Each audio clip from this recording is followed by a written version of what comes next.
야, 오늘 열왕기상 12장 말씀 가지고서 오늘도 우리에게 주시는 말씀 속에서 하나님의 은혜를 함께 나누기를 원합니다. 우리가 솔로몬 왕 하면 그는 지혜의 왕이다, 이렇게 우리 마음속에 또 우리 생각 속에 그런 이미지가, 또 그런 생각들이 자리를 잡고 있습니다. 실제로 솔로몬은 하나님께서 주신 지혜로 나라를 부강하게, 아주 든든하게 만들었고 세워갔으며, 백성들을 공평과 정의로 재판하고 또, 또 성전을 지어서 하나님 앞에 드렸을 뿐만 아니라 주변 나라들로부터 존경과 부러움을 그야말로 한 몸에 받고 있었던 그런 왕이었습니다. 그러나 우리가 지난 시간에 살펴보았던 열왕기상 11장의 내용은 어떤 내용들이었습니까?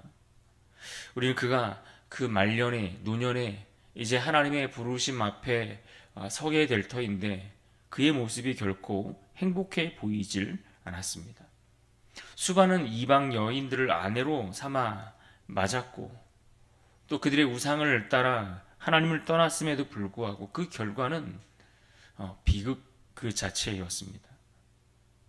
그로 인해 하나님 앞에 나라가 찢겨질 것이라는 심판의 예언을 아이야 선지자를 통해 들어야 했습니다.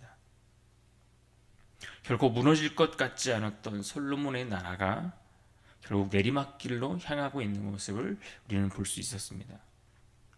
그러나 하나님은 다윗의 언약을 기억하시고 솔로몬의 생전에 그 나라를 찢은 것이 아니라 그것을 보류하셨다가 그의 아들 르호보암의 때에 결국 그 일을 이루시겠다라고 그렇게 선언하셨습니다. 이제 오늘 우리가 살펴볼 12장의 말씀은 결국 어떤 정치적 사건의 결과로서가 아닌 영적 타락이 초래한 결과, 결국 하나님을 떠나고 그들이 하나님을 배반한 그런 불순종의 결과로 인해서 하나님의 경고가 어떻게 실현되었는가 하는 것을 보여주는 장면이 오늘 말씀입니다.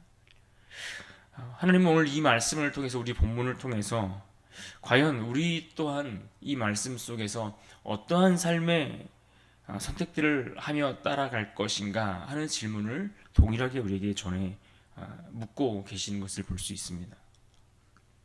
먼저 오늘 12장의 구조를 간략하게 살펴보고 가면, 먼저 1절부터 15절까지 말씀 속에서 르호보암이 백성들의 요청과 조언에 대해서 거부하는 그의 실책에 대해서 다루고 있는 것을 볼 수 있고, 16절부터 20절까지의 내용에서 우리는 북이스라엘 열 지파가 중심이 된 그 반란이 일어나는 것을 다루고 있고, 21절부터 24절까지는 그 일로 인해서 르호보암이 군사를 모집해서 전쟁을 치르려고 할 때 하나님께서 중재하시는 그런 내용들을 볼 수 있습니다. 그리고 마지막 25절부터 마지막 33절까지 여로보암이 금송아지를 설치함으로 결국 우상 숭배의 그 길로, 그 방향으로 걸어가는 모습을 다루고 있습니다.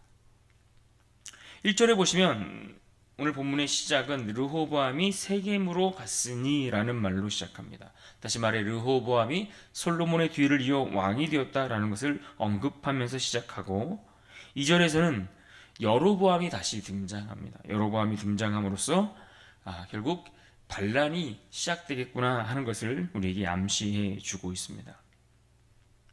그런데 이어지는 3절과 4절 말씀에 보면 백성들이 이 르호보암을 찾아와서 그동안 그들이 해왔던 어떤 노동에 대한 강도에 대해서 그것을 조금 줄여줄 것을, 그런 부담과 육체적인 어려움에 있어서 조금 그 강도를 낮춰줄 것을 요청하는 내용을 볼 수 있습니다. 4절을 보십시오.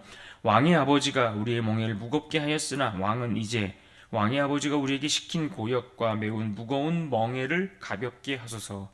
그리하시면 우리가 왕을 섬기겠나이다. 이와 같은 백성들의 요청과 요구에 대해서 르호보암은 원로들의 말을 무시하고 젊은 친구들의 조언을 따라 백성들을 더 가혹해 몰아갔습니다. 그래서 8절에 보시면 왕이 노인들이 자문하는 것을 버렸다라고 그렇게 묘사하고 있습니다. 이 르호보암이 선택한 상황, 르호보암이 결정하는 그런 과정과 내용들을 보면서 이것은 참으로 우리에게도 매우 익숙한 장면이라는 생각을 해볼 수 있습니다. 매 순간 우리 앞에도 이러한 중요한 선택들, 이런 선택들을 통해 과연 누구의 어떤 무슨 소리를 주로 듣고 선택하고 결정해야 할 것인가, 이와 같은 상황들을 우리가 맞이할 때가 참으로 많이 있습니다. 오늘날 세상은 우리에게 무엇을 말합니까? 우리에게 더 젊고 더 강한 힘, 자기 확신, 이러한 것들이 우리에게 필요하다. 스스로 어떤 긍정적인 메시지를 끄집어내야 된다라고 그렇게 이야기하지만 성경은 그렇게 이야기하지 않습니다. 오히려 하나님 앞에 경청하는 지혜, 즉 듣는 마음과 온유함이 무엇보다 우리 삶에 필요하다라고 그렇게 말씀하고 있습니다. 그럼에도 불구하고 우리는 그 듣는 마음과 온유한 자세와 태도를 버리고 그저 우리에게 더 위대한 무엇을 가져다 줄 것 같은 그러한 강한 힘의 논리에 의해서 선택하고 따라가고 그들의 소리에 귀를 기울이고 있는 것은 아닌지 우리의 모습을 돌아와야 할 것입니다. 결국 이 르호보암이 폭언으로 북쪽 지파들을 폭언으로 몰아세우자 북쪽 지파들의 아주 거센 반발이 일어나기 시작합니다. 그러면서 이렇게 말합니다. 16절을 보십시오. 온 이스라엘이 자기들의 말을 왕이 듣지 아니함을 보고 왕에게 대답하여 이르되 우리가 다윗과 무슨 관계가 있느냐, 이새의 아들에게서 받을 유산이 없도다. 서로 지금 자기 입장만을 강조하고 어떤 이기적인 계산이 앞서고 있는 모습을 우리는 볼 수 있습니다. 그래서 이런 갈등, 이런 이기적인 생각들, 자기 입장만을 강조하는 주장들, 이것들로 인해 결국 여로보암이 북이스라엘의 왕으로 세워지면서 나라가 둘로 찢어지고 나뉘어지게 되었습니다. 결국 하나님이 말씀하셨던 그 예언이, 그 경고가 실현된 것입니다. 다윗 언약 안에서 한 공동체로 살아갔던 이스라엘이 이제는 더 이상 함께하지 않겠다라고 선언하고 있는 것입니다. 이런 태도는 교회 안에서도 자주 목격될 수 있습니다. 공동체의 분열, 공동체의 다툼, 공동체의 갈등, 언제나 그것은 자기 주장, 자기 중심의 어떤 이기적인 그런 태도에서부터 시작되는 것을 우리는 볼 수 있습니다. 서로의 필요에 대해서 귀를 기울이지 않고 배려하지 아니하며 특별히 하나님 말씀 앞에 순종할 수 없는 자세, 이런 자세를 고집하게 되면 결국 분열은 필연적으로 따라올 수밖에 없는 그러한 결과일 것입니다. 오늘 우리가 속한 우리의 교회, 우리의 가정, 내가 속한 그 공동체 안에 우리는 어떤 모습을 갖추고 있는가를 생각해 보셔야 합니다. 서로를 향한 경청과 이해가 우리에게 있습니까? 아니면 늘 남을 탓하고 원망하고 그래서 분노와 자기 만족을 위한 요구만을 주장하고 그렇게 힘주어 이야기하고 있습니까? 결국 불순종과 그로 인한 배려 없는 이기적인 욕심들은 두 나라를 갈라서게 하고 그 다툼으로 인해 찢겨지게 만드는 것입니다. 여로보암을 중심으로 북이스라엘이 그렇게 세워졌습니다. 이제 나라가 둘로 완전히 갈라지게 된 것입니다. 그러자 르호보암은 그 상황을 견딜 수가 없는 것입니다. 그래서 르호보암은 지금 군대를 모아서 북이스라엘을 치려고 시도합니다.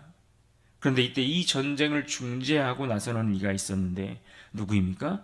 바로 하나님입니다. 하나님께서 스마야 선지자를 통해서 말씀하십니다. 24절을 보십시오. 여호와의 말씀이 너희는 올라가지 말라. 너희 형제 이스라엘 자손과 싸우지 말고 각기 집으로 돌아가라. 이 일이 나로 말미암아 난 것이라 하셨다 하라 하신지라. 그들이 여호와의 말씀을 듣고 그 말씀을 따라 돌아갔더라. 뭐라고 말씀하십니까? 나로 말미암아 난 것이라. 하나님께서 하셨다는 것입니다. 하나님께서 하셨다라고 하는 하나님의 주권을 완전히 선언하는 말씀입니다. 인간의 실수, 인간의 타락, 인간의 연약함과 인간의 갈등과 이기적인 욕심들로 인해서 초래되고 있는 그러한 상황들 속에서 그럼에도 불구하고 하나님이 여전히 인간의 역사 속에 들어오셔서 그 공동체를 다스리고 계신다라는 것을 우리는 볼 수가 있습니다. 때로는 우리의 인생의 위기와 실패 앞에서 여러 갈등의 문제들이 우리에게 다가올 때 우리는 종종 하나님이 왜 이런 일들을 그냥 내버려 두시는가라는 질문을 할 때가 있습니다. 마치 하나님께서 지금 이 상황 속에서 일하시지 않는 것처럼 느껴지고 방치하고 계신 것처럼 생각될 때가 있습니다. 그러나 하나님은 우리의 죄로 인해서 우리를 징계하실 때조차도 여전히 역사 속에서 하나님께서 원하시는 바, 하나님의 뜻하시는 바, 자신의 선하신 그 뜻을 이루어 가시기 위해 여전히 움직이고 일하고 계심을 우리는 기억해야 합니다. 그래서 그렇게 갈라진 두 나라의 갈등이 전쟁으로까지 번져질 그 상황 속에서 하나님의 중재로 더 이상의 큰 화를 막을 수 있었던 것입니다. 그래서 우리가 기억하고 배워야 할 것이 있다면 믿음이라는 것은 그 믿음의 결과를 내가 원하는 방향으로 바꾸어 끌고 가는 것, 이것이 믿음이 아니라 하나님이 하시는 일 앞에 그저 순종하는 것, 이것이 하나님이 우리에게 기뻐하시는 믿음이라는 이 믿음만은 믿음이고 그러한 순종하는 태도가 중요하다는 것을 우리는 깨달아 알아야 할 것입니다. 이제 남과 북으로 나라가 나뉘어진 그 상황 속에서 여로보암이 어떤 행동을 취하고 있습니까? 백성들이 절기마다 예루살렘으로 올라가는 그 모습을 보면서 염려하는 것입니다. 자기가 세운 그 나라가 혹 백성들이 이 남유다로 왔다 갔다 하는 그 일들을 통해 마음이 돌아서게 될까 싶어 염려하기 시작합니다. 그리고 그 염려를 어떠한 방법으로 해결합니까? 금송아지의 형상을 만들어서 북이스라엘의 단과 베델에 그것을 세워두고 제단을 만드는 것입니다. 그리고는 이 남과 북쪽의 이 경계 지역에 이와 같이 송아지 형상을 만들어 놓고 레위인이 아닌 일반인들로 하여금 제사장을 삼아 그곳에서 일하게 하는 것입니다. 한마디로 신앙의 문제를 정치적으로 조정하기 시작했다라는 겁니다. 그리고는 결국 30절에 보시면 이 일이 죄가 되었다라고 그렇게 표현하고 있는 것처럼 하나님 앞에 돌이킬 수 없는 죄를 범하게 되는 것입니다. 이미 출애굽기 32장에서 이스라엘이 금송아지 형상을 만들어 놓고 이것이 우리를 애굽에서 인도한 신이다라고 이야기하고 그들이 그 앞에서 뛰놀 때에 하나님은 진노를 발하셔서 그들을 심판하기를 원하셨고 그들을 멸하기를 원하셨습니다. 그러니까 결국 신앙이라는 이름으로 정치적 계산을 앞세워 북이스라엘이 스스로 멸망의 길을 자초하고 있는 결과가 되고 말았습니다. 그리고 늘 이 일로 인해서 모든 왕들에 대한 평가를 내릴 때에 이 여로보암은 악한 일을 행했던 왕들의 기준, 표본이 되는 것을 우리가 앞으로 볼 수 있을 것입니다. 교회가 건강한 믿음의 공동체로 유지하기 위해서는 이처럼 언제나 현실의 논리 안에 갇히거나 그것에 굴복하지 말아야 합니다. 그러지 않으면 교회가 이 타락의 길을 걸어가는 것은 시간 문제일 뿐이죠. 하나님 우리에게 기대하는 것이 무엇입니까? 순결한 예배, 거룩한 공동체, 그러한 모습으로 세워가기를 원하십니다. 그저 우리의 편의를 따라 우리의 입맛에 따라 어떤 내가 원하는 것들을 취하기 위해서 그렇게 하나님의 말씀을 해석하고 적용하고 그렇게 선택해 나가는 것, 그래서 하나님의 말씀을 왜곡하며 살아가는 것, 이것을 하나님이 너무나 싫어하시고 기뻐하시지 않는다는 겁니다. 그런데 이 여로보암은 하나님의 말씀을 그렇게 바꿔가는 겁니다. 그래서 절기도 비슷하게 하나님의 말씀대로 지키는 것이 아니라 비슷하게 만들어가는 것이죠. 자기의 입맛에 맞춰 모든 것들을 다 왜곡해 가고 있는 겁니다. 그렇다면 오늘 본문 12장 말씀을 통해서 우리가 기록하고 붙들어야 할 말씀이 있다면 무엇이겠습니까? 24절 말씀을 우리가 다시 한번 읽고 붙들면 좋겠습니다. 24절 말씀 같이 한번 읽어보겠습니다. 시작. 여호와의 말씀이 너희는 올라가지 말라. 너희 형제 이스라엘 자손과 싸우지 말고 각기 집으로 돌아가라. 이 일이 나로 말미암아 난 것이라 하셨다 하라 하신지라. 그들이 여호와의 말씀을 듣고 그 말씀을 따라 돌아갔더라. 이스라엘 분열은 인간의 실수와 교만과 두려움의 그 탐욕, 이러한 것들이 복합적으로 얽혀 있는 그런 결과였습니다. 그러나 하나님은 그 모든 혼란 가운데에서도 단호하게 말씀하시기를 이 일이 나로 말미암아 났다라고 말씀하고 있습니다.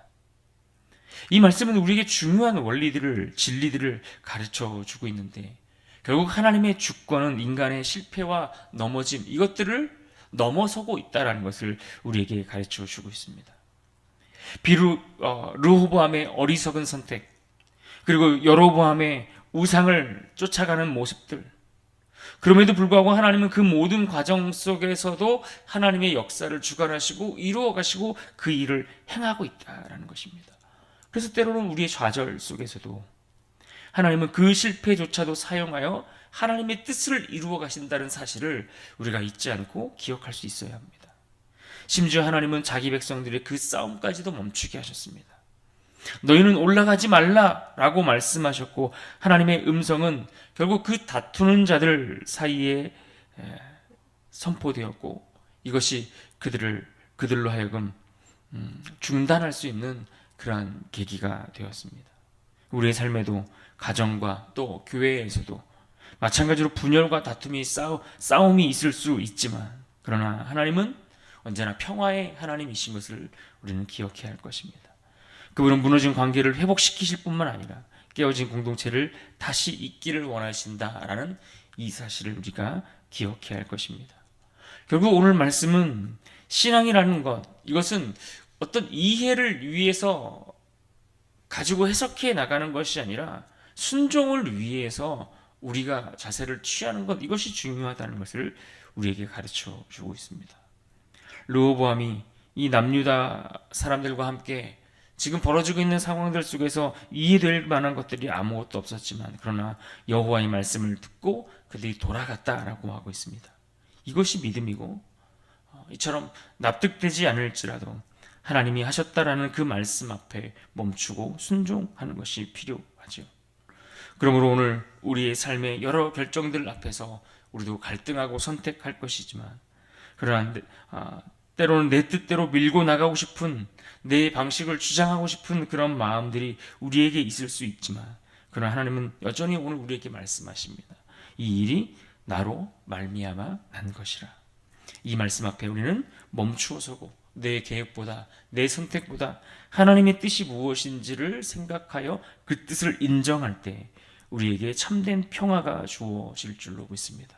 그리하여 우리의 공동체 안에서도, 우리의 가정 안에서도, 우리의 인생 안에서도 이 말씀을 붙들고 이 하루도 우리의 인생을 하나님의 뜻대로 다시금 세워갈 수 있는 그러한 복된 그런 한 날이 될 수 있기를 주님의 이름으로 축복합니다.